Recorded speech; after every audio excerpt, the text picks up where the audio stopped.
mean for the quarterback dominoes, the draft. The Tennessee Titans have cut Bud Dupree. There are rumors now that he is on the trading block. He's on the trading block. As I talked about before, a lot of I told you so here in Sports Scope. Also, I want to say that what can this mean otherwise around the league? Ja Morant got suspended there. Kind of called that one before it happened, you know. So let's go ahead and get our break out of the way first, and I'll be back in a minute and 19 seconds, and we'll hit the ground running here on Sports Scope.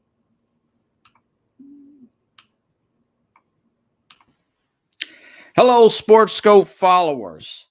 After 5 years of doing this program once a week, balancing a 60-hour work week job, I've decided to do the program 5 days a week, 1 hour a night, taking a significant pay cut.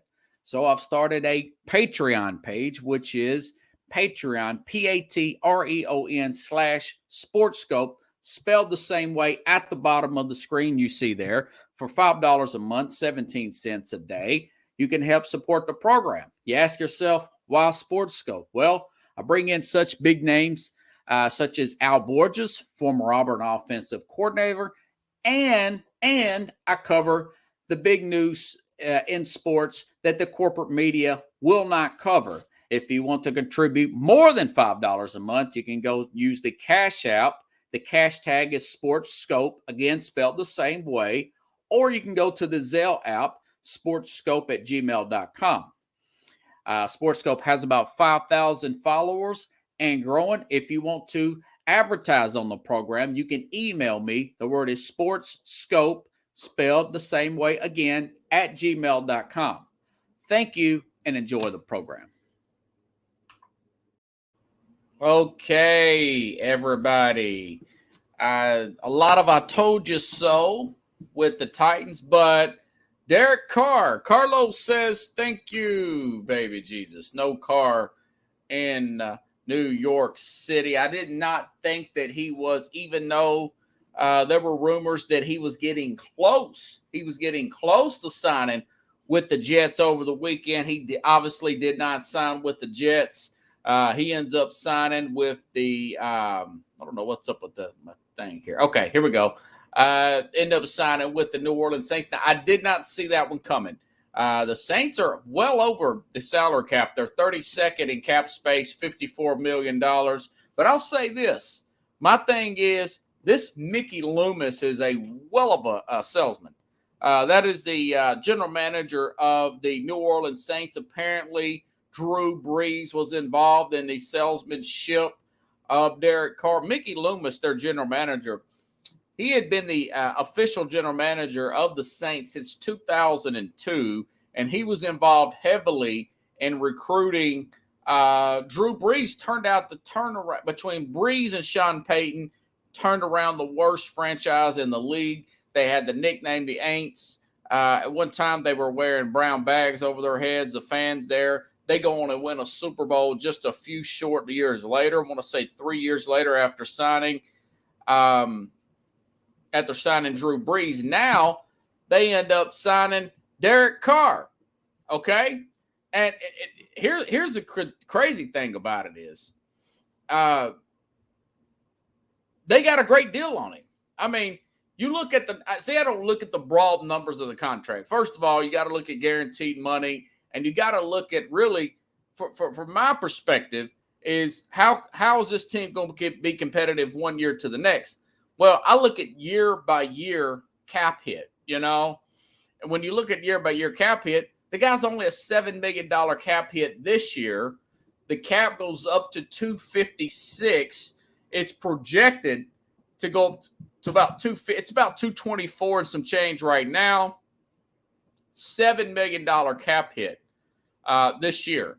So you could see where the extension, very good cap. That is really team-friendly for a 31-year-old player playing under Dennis Allen. Dennis Allen coached him his rookie year when he went to the then Oakland Raiders, going all the way back then. Carr's a very loyal guy. He likes to work with people he's familiar with. I didn't even think about that with Dennis Allen. I thought defensive-minded head coach busted on the cap. I thought, no way. But you start measuring this thing, they have a very good defense, 5th in total yards, 8th in points.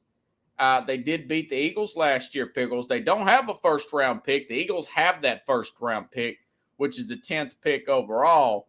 But you got to look at the fact that their offensive line was 28th, according to Pro Football Focus. Trevor Penning, their left tackle, was out. Rookie sensation towards the end. Pushed their rankings back down towards the end there. But I will say this. If you guys look at this roster, it is pretty good. Michael Thomas, he adjusted his salary in the offseason, okay? And you want to look at the fact that they've got, even if they cut Alvin Kamara, they'll find a running back in the draft. We got a pretty running back hit. Maybe they draft Jamar Gibbs out of Alabama, ran a 4.36 at the combine. Because I know Kamara's got some legal issues. He may get suspended. But Chris Olave, he was pushing for Rookie of the Year at one point. And you got Juwan Johnson at tight end. Not to mention Michael Thomas, who is supposed to be back this year. Jarvis Landry's still on that team. So, I mean, they've got a good team. Top 5 in total yards. They're immediately going to be the favorite in the NFC South there. Look at the quarterbacks that he's going to be playing against. Desmond Ridder so far with the Falcons, unless there's other news.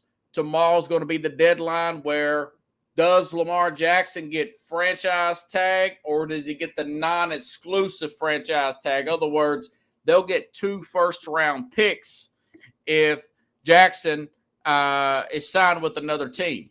That's what I heard from NFL Network.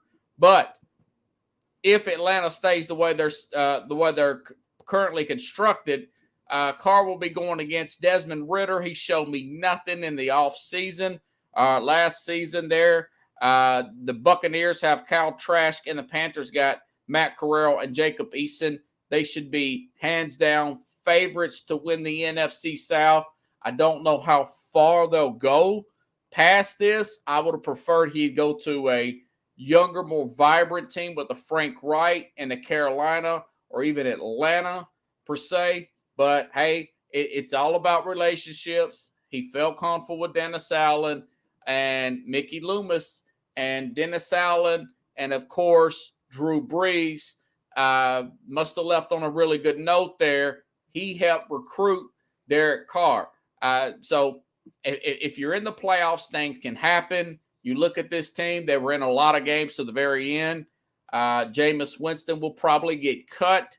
There's going to be some more cuts. They got to get under the cap by this time next Wednesday at 3 o'clock, 4 o'clock Eastern, 3 o'clock Central. They've got to get under the cap. That's the start of free agency.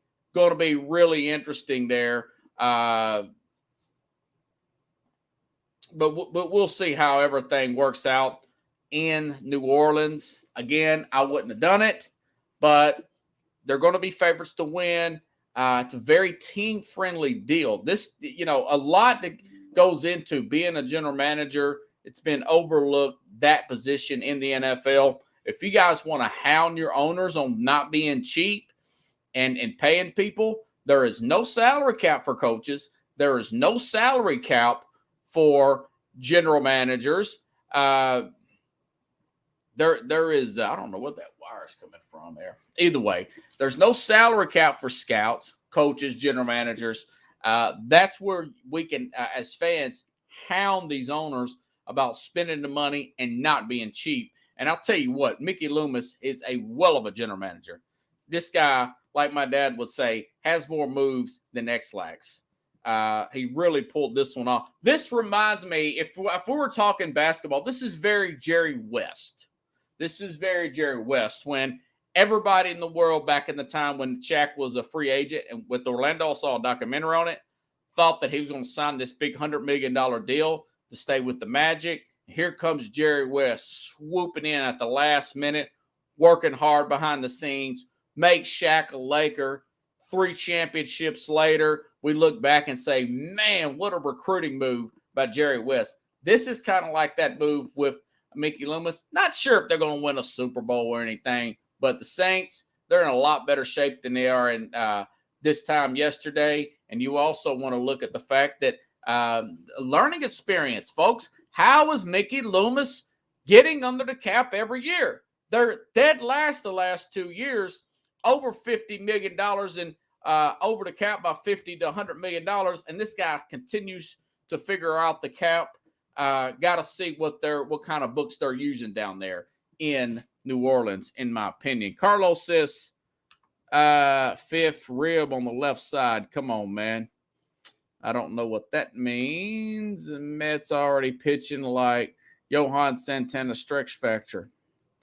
Saints, Alvin Kamara can go. And that's what very well may happen. They've already adjusted Pickles, Mike Thomas's contract. Apparently, he's going to be fully healthy. His contract has been adjusted back in January. That's why he tweeted out. He's very excited. Cameron Jordan, also very excited. Defensive end there. Very good player there, by the way. To have this guy on the team, they're going to be good.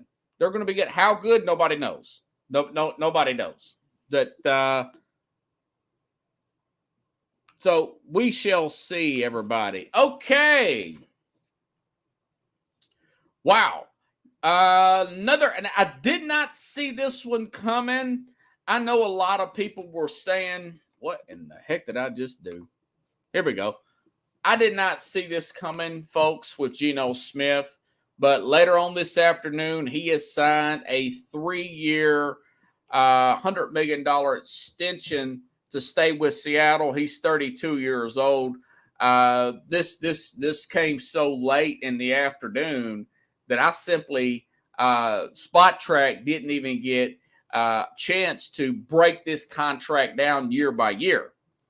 Now, you look at this, listen to the soundbite after Seattle beats Denver to open up the season. Mind you, folks, I, like a lot of people, once they got rid of Bobby Wagner and once they traded away Russell Wilson, I said, look at Pete Carroll and that vanilla offense. They're going to be the number 1 pick overall. It's going to be a total disaster. They'll be lucky to win a game or two. Instead, they end up beating Denver and actually getting into the playoffs. Listen to Geno Smith after winning that opening night Sunday. Was it Sunday or Monday night in Seattle? I think he's talking with ESPN. Broke me off. I ain't right back, though. That's the problem. I ain't right back. Let's go. They wrote me off. I didn't write back, though. You know, I know he got a DUI a few years ago, but I love a good comeback story. You know, I read this on Seattle on Geno Smith has reached agreement with Seahawks 3 year. This is from ESPN Stats and Information. 3-year, $105 million. Smith earned his first Pro Bowl nod in his 9th season. He is also the first quarterback since Rich Gannon and Steve Berline back in 1999 to reach his first Pro Bowl that late in his career. He is an example of a guy who just hung in there. He's bounced around the league with the Jets, with the Giants, been on a backup for a number of years with Seattle, and then he gets this deal. Now, just pay attention. It's a 3-year deal. Doesn't those years, all of you football historians like myself, doesn't that ring a bell? Well, Seattle, back in 2012, signed Matt Flynn to a 3-year deal. Matt Flynn was a backup under Aaron Rodgers. He threw 6 touchdowns in a meaningless game and looked good in the preseason. Prior to that, Seattle gives this guy a 3-year deal. He was slated in as the starter. Then Seattle, in the 3rd round, turned around and drafted this quarterback out of Wisconsin, undersized quarterback named Russell Wilson. he ends up beating out the guy that they gave the big money to and becomes the starter. The rest is history. Listen to what was Anthony Richardson said about, let me make sure I've got, said about meeting Pete Carroll over the weekend in the NFL Combine, if I can find it. I've got screenshot after screenshot, but I'm going to find it, folks. I'm going to find it. But I'll tell you what, it's really interesting stuff here. As soon as I get to find this thing. But basically, he's saying that, you know, we had a lot of chemistry here, and I feel like there was a good amount of camaraderie there with Pete Carroll, is what he said. And this is Anthony Rich. This is the quarterback out of Florida, you know, and he says that he is, you know,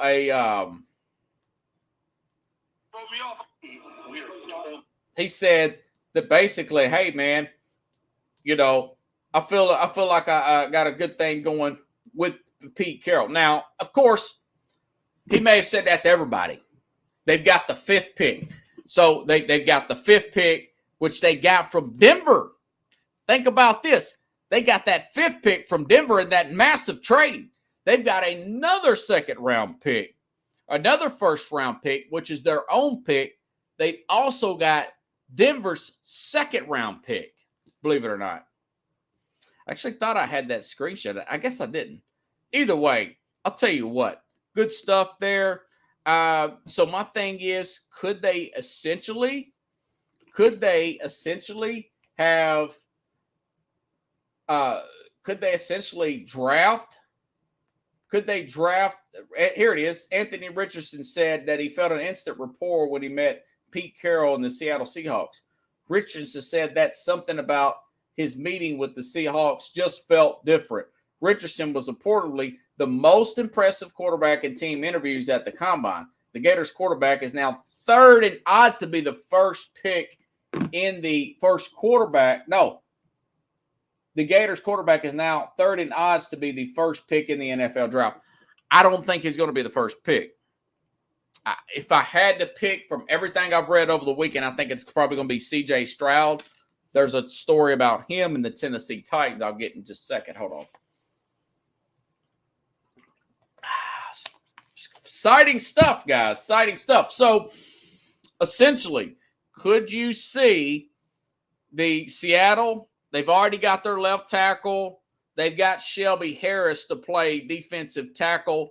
Yeah, could they take a chance on a Jalen Carter and pick the troubled, immature player who got arrested at the Combine with the 5th pick overall? That's very much in the realm of way Pete Carroll thinks. Strong defense up the middle, strong defense, period. Physical running game, quarterback that's mobile, that can make plays downfield. That was the Legion of Boom. That was the Russell Wilson Seahawks that went to 2 Super Bowls and won 1. It probably should have won that other one, okay? But if you want to look at, they got their tackle, they've got players on defense, they got a corner that they need. Would they take an Anthony Richardson, who is described as being raw, 59% completion percentage, but very athletic, very strong arm, knocked it out of the park on the interviews? Well, everybody's supposed to do that. You're supposed to practice them. But either way, he knocked it out of the park on the interviews. Maybe Geno Smith plays this year. It's just a 3-year deal. Then Richardson moves in as the starter. I haven't broke down the Geno Smith contract because it's not available yet. It's 3 years, 100. I'm sure it's going to be team friendly. Smith's very fortunate to be where he's at. But could you move a guy like an Anthony Richardson in after that? I think there's still a possibility for him to be going 5th. I do not think that he will be on the board in the 20s from everything I'm seeing at the Combine. Most of these teams make their decision off players in the Combine. I remember seeing players And I know pro days are a big thing. Now, if you're a big-time prospect and something comes up and you blow the combine off because of an injury or whatever, yeah, that may be a different situation. For example, like a Bryce Young, the quarterback out of Alabama, he did not throw at the combine because he still has an injury or something. But he did go there and do interviews and everything. By the way, did they do away with the Wonderlic? I guess they did. Probably this political correctness bull crap. I haven't heard anything about the Wonderlic yet. I digress. Okay, so could possibly a Bryce Young? Yes. But my thing is Anthony Richardson, mobile quarterback, Pete Carroll. I could see him going 5th overall. Some of you may think that's the reach, but you got to go. This is what Pete Carroll said, by the way, while he was at the this is what Pete Carroll said while he was at the combine last weekend. We are totally connected to the quarterbacks that are coming out. This is a really huge opportunity for us. It's a rare opportunity. We've been drafting in the low 20s for such a long time. You just don't get the chance with these guys. So we're deeply involved with them.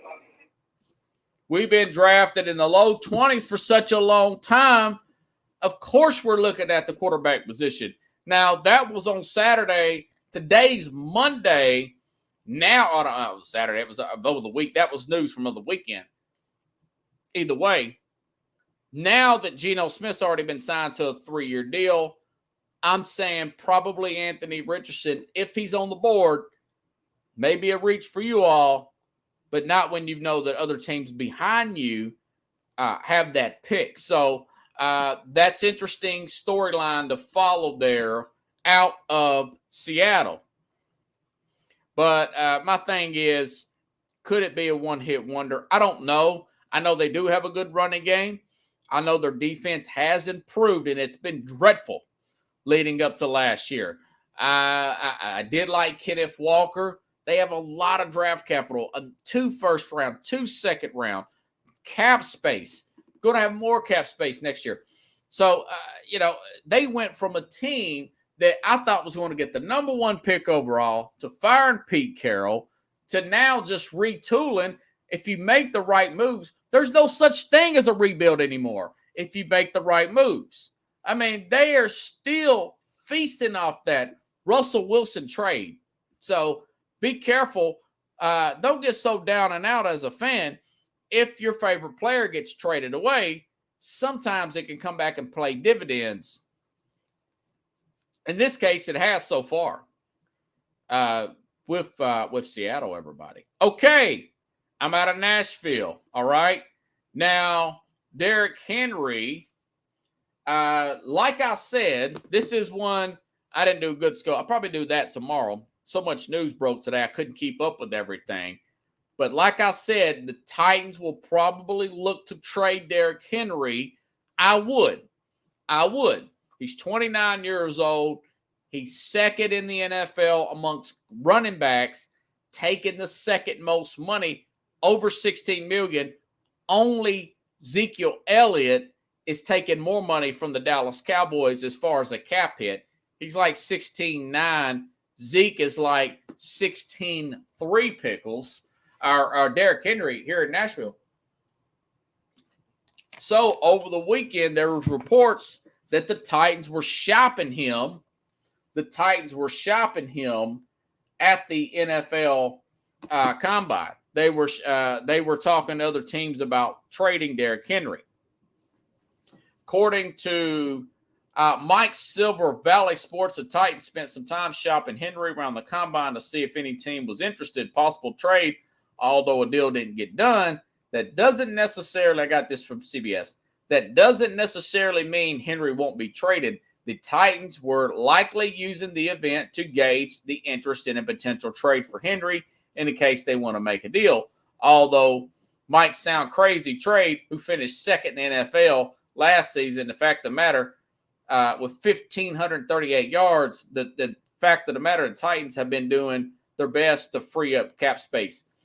And I'll say this, arguably the best running back in the NFL, running on Pro Football Focus's worst offensive line in the NFL, and they still got over 1,500 yards. Derrick Henry's got plenty left in the tank. I'm thinking probably 2 to 3 years. You put this guy, I just got done talking about Seattle Pickles. You put him behind Kenneth Walker. Seattle's got 2 second-round picks. I want to say they got like 2 third-round picks. Rolling with draft capital. They could bring in a guy like Henry who has void years left on his contract next year. As Richard Ferris, who came on the program last week, said, this Titan team has over $100 million in cap space in 2024, one of the most cap rich teams in the NFL next year. What does that mean? That means that Derrick Henry's contract makes it attractive for other teams. They've only got to adjust his salary this year if they, or they could take a $16 million hit. Somebody will probably adjust it by extending him 1 or 2 more years, spread that money out a little bit. I just mentioned Derek Carr's $7 million cap hit as a quarterback. As a quarterback next year, Pickles. Could you see a Kenneth Walker and a Derrick Henry running the football? Who does Derrick Henry mind take care of? Marshawn Lynch. You've got Kenneth Walker, Derrick Henry, 1-2 punch. Tennessee went up there, down most of the game a couple years ago, and beat Seattle late in the game because they out-physicaled Seattle at the very end of that game, beating them, coming back from a major deficit. A lot of that was on the back of a Derrick Henry. Or a Chicago Bear team would like him. He's also been spotted working out with Von Miller of the Buffalo Bills. The Bills, they have the second-round pick, pick number 37, I want to say. They've got, what are they at here, the second round? Either way, he is a very much a very good pickup for a team needing a boost who's really not looked good in the offseason, that being the Buffalo Bills. Their leading wide receiver wants a trade in Stephon Diggs, last I've heard. Now, he's back and forth on that, but he's already starting to chirp. That's food for thought. That's 3 teams right there that I could see making things happen for a guy like Derrick Henry to fit in. Bud Dupree, I said possibility he gets cut. They cut him today. They're 10th in the NFL in the most cap space. They've got $23 million from the Titans side of it. And folks, they haven't even looked at Ryan Tannehill's contract, which is over $30 million in a cap hit. They haven't looked at Kevin Byard. He's a safety, $19 million cap hit. I'm not saying I would cut Byard. I might trade him for a really high pick because he's got a lot left in the tank.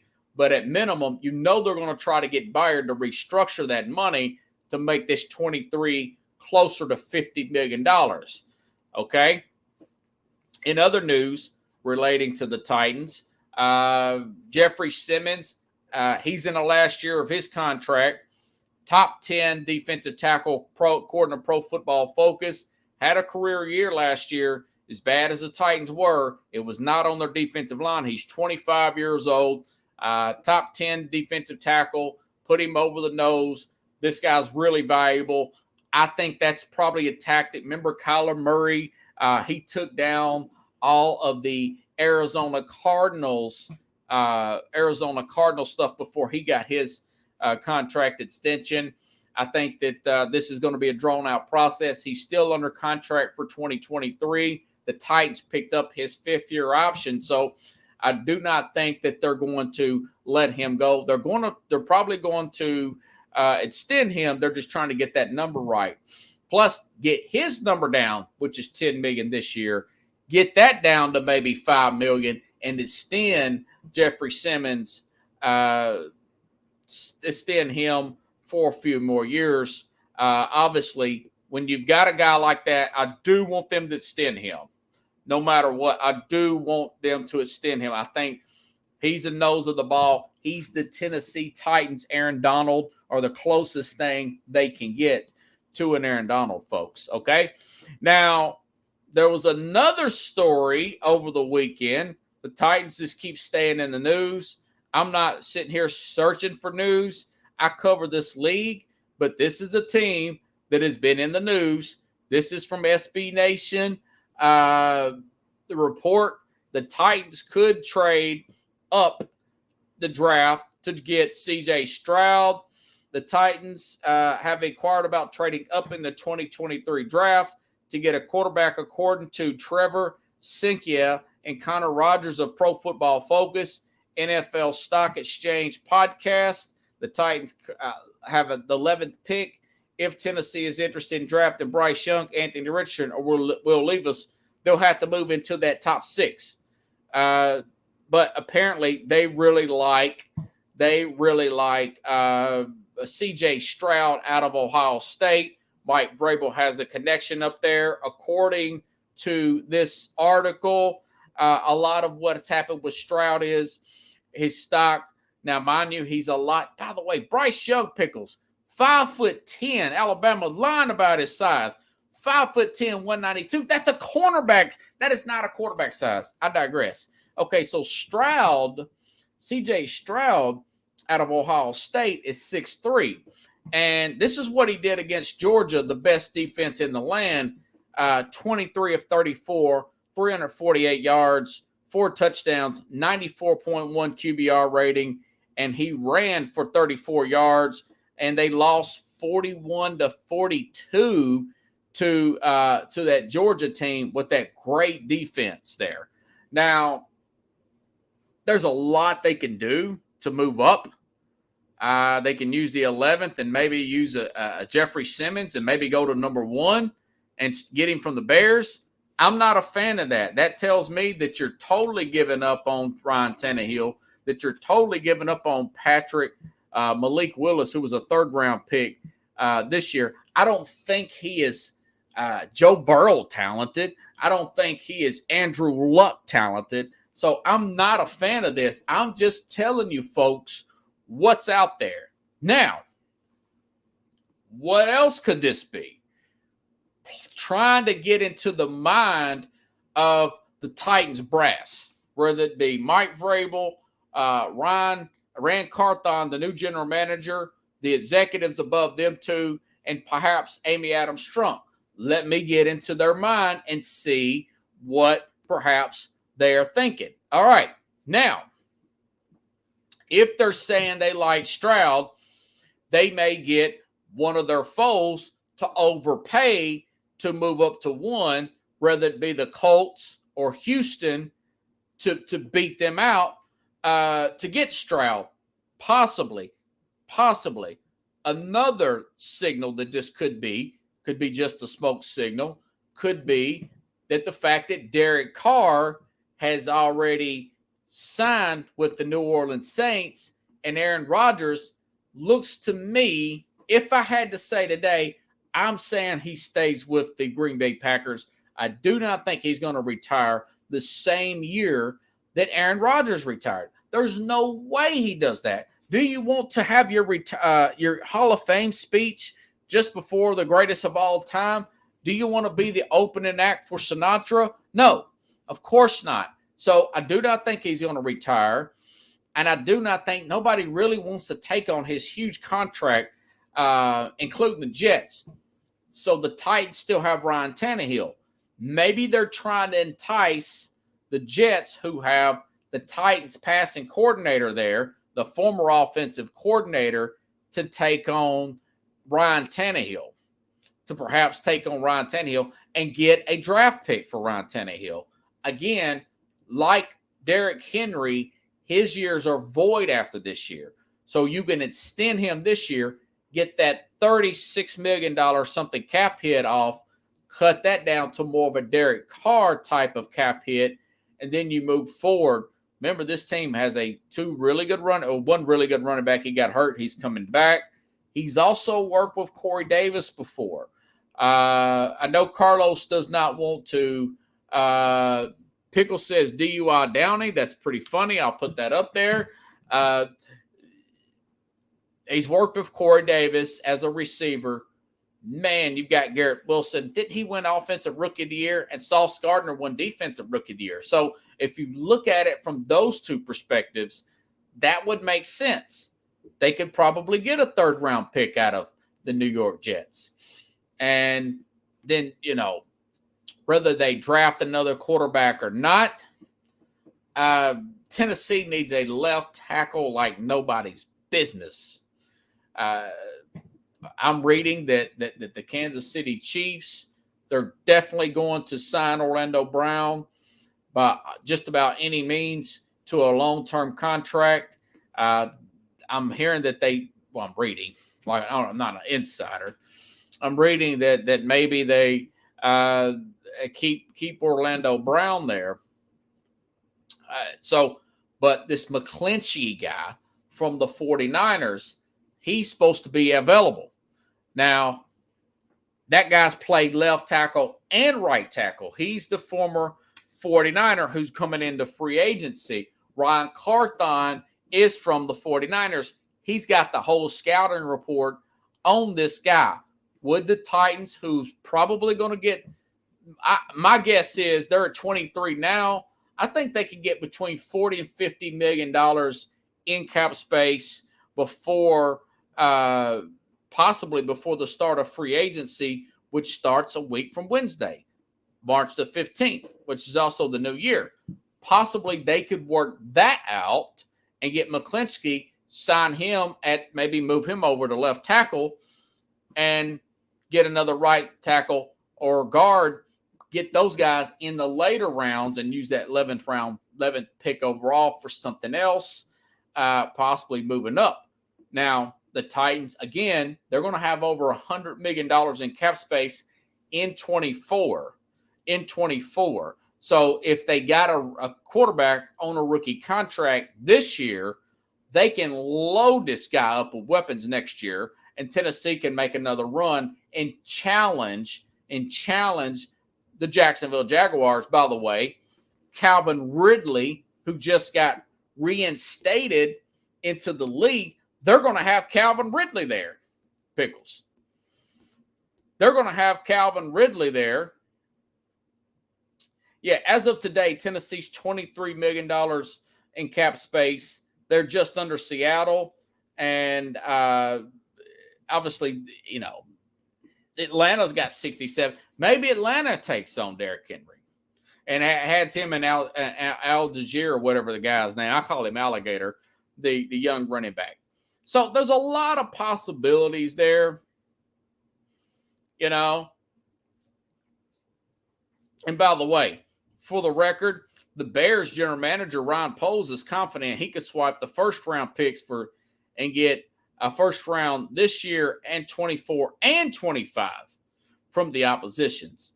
The Colts reporters thinks that Chris Ballard may not be willing to give up 2 future first-round picks. And Chris Ballard said that. So it makes me think maybe Tennessee is trying to entice him to do that anyways. So, I mean, it's a lot to be thinking about here. There's a lot of moving parts with Tennessee. There's going to be some moving parts with the New York Jets. They've already made the commitment. They are not going to go with Zach Wilson. So what other options? If they don't get Aaron Rodgers, what's the Jets going to do? They're going to are they going to go after and get a Jimmy Garoppolo who is injury prone? So they're kind of running out of options here.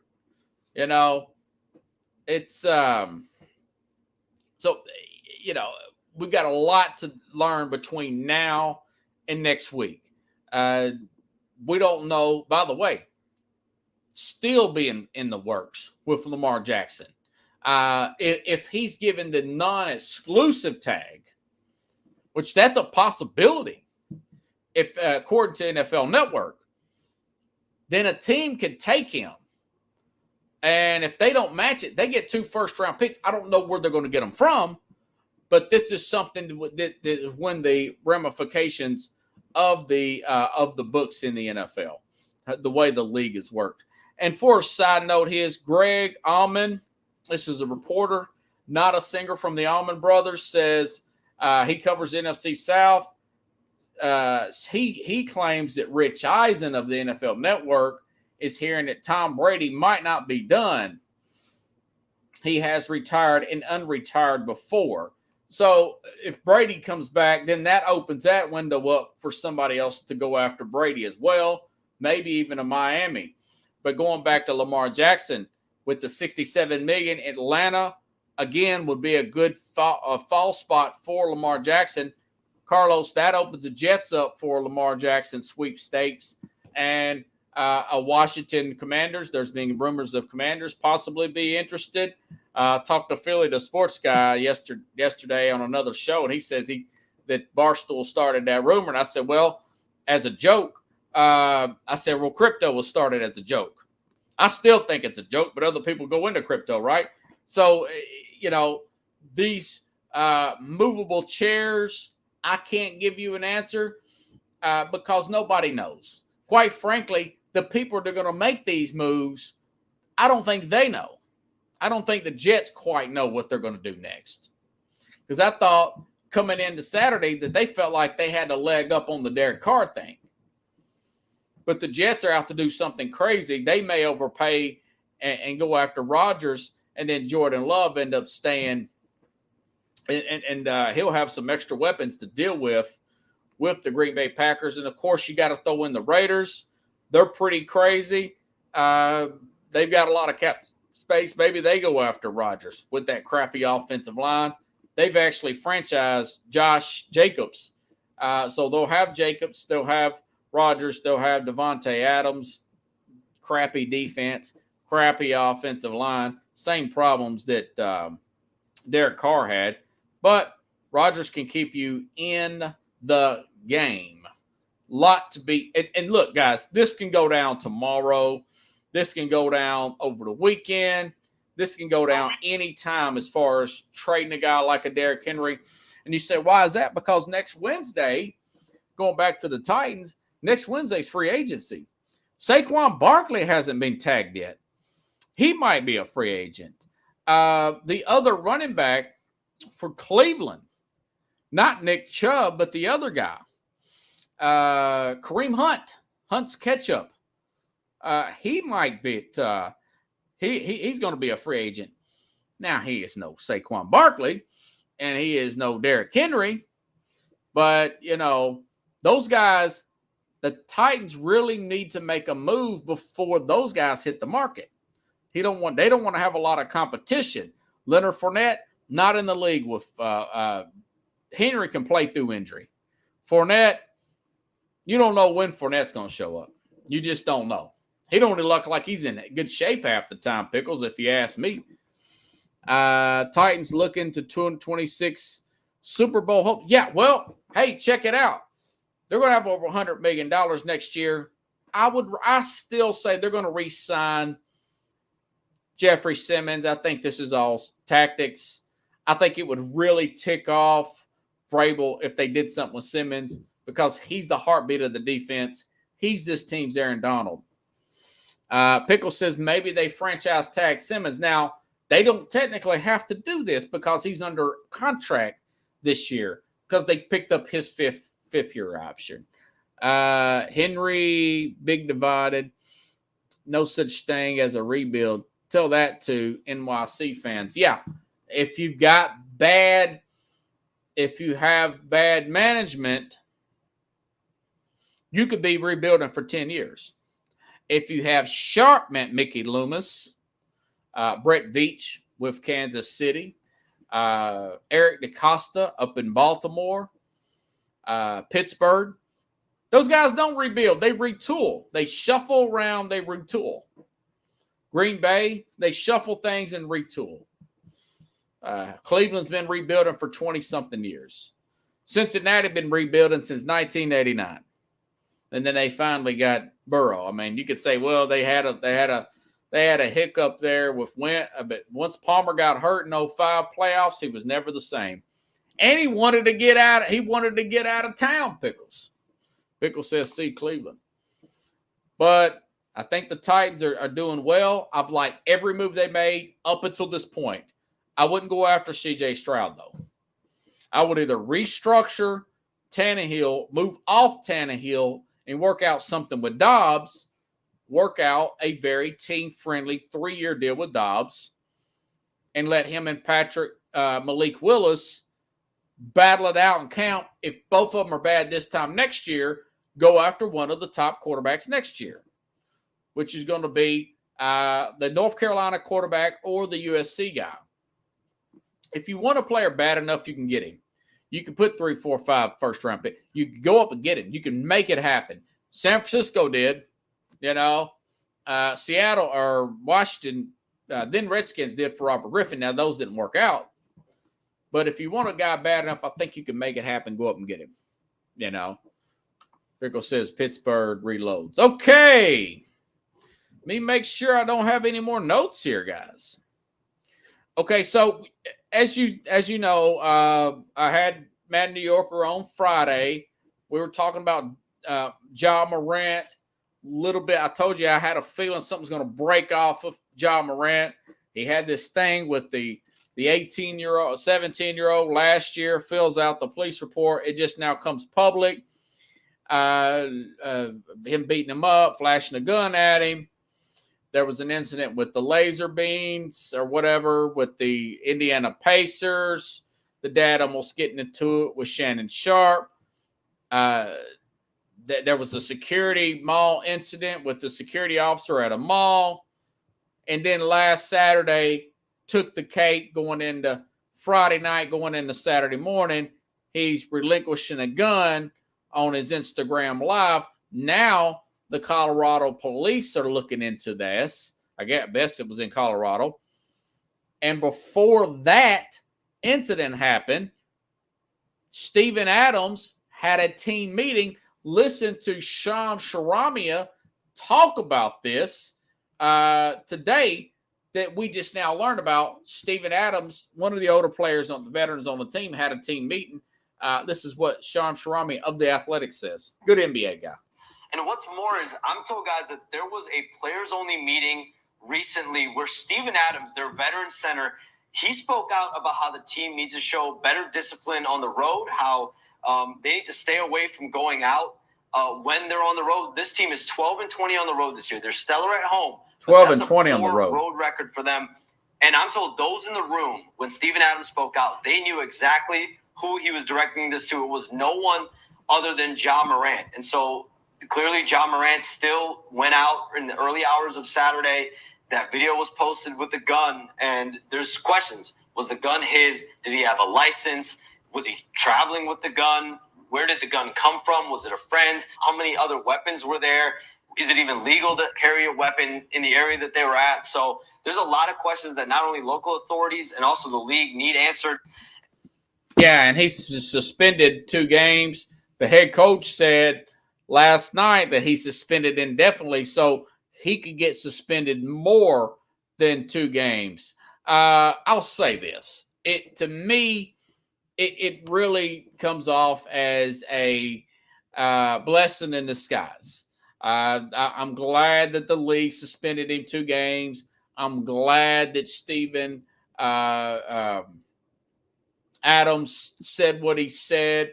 I'm glad that Ja Morant put out the statement that he did put out, talking about how much he feels bad. He let the city down. He's let the fans down. He's let his teammates down, and etc. Maybe he's having that come to Jesus moment where, hey, you need to slow down, man. You really need to slow down. I want to say it was, and I'm paraphrasing, I don't really like a lot of stuff Jalen Rose says in the last few years. He can really grind my gears sometimes, if you know what I mean.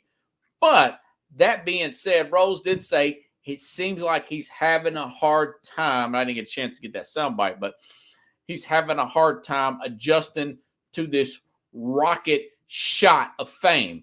This guy goes from playing in a small conference like the one I went to school in, the OVC from Murray State, to being the number 2 overall pick in the NBA draft, to shooting up to a $200 million Nike and NBA contract. From what I've read over the weekend, it seems like the pressure may be getting on to him a little bit and he's acting out per se a little bit, that could be a force behind it. And, you got to ask yourself, and this is if I'm this coach. That's why I think maybe they should get an older coach if this behavior continues to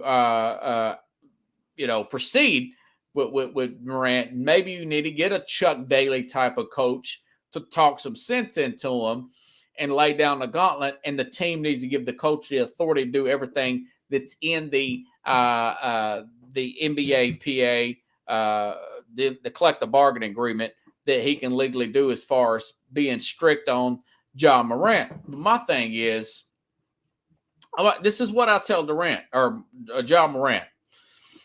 Got too many ants in there. I say, listen, man, you're a great guard in this league. You're one of the better guards in practically 20 years. Do you want to be Allen Iverson, a guy who came in with a lot of promise? He crossed over Jordan, but he never won anything.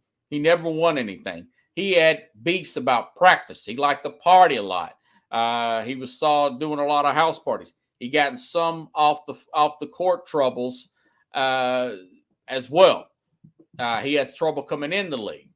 But either way, do you want to be him, a flashy player who never really wins anything? He got the finals one year. Do you want to be him? Do you want to be James Harden, a guy that hung out in strip clubs all the time? Great during the regular season.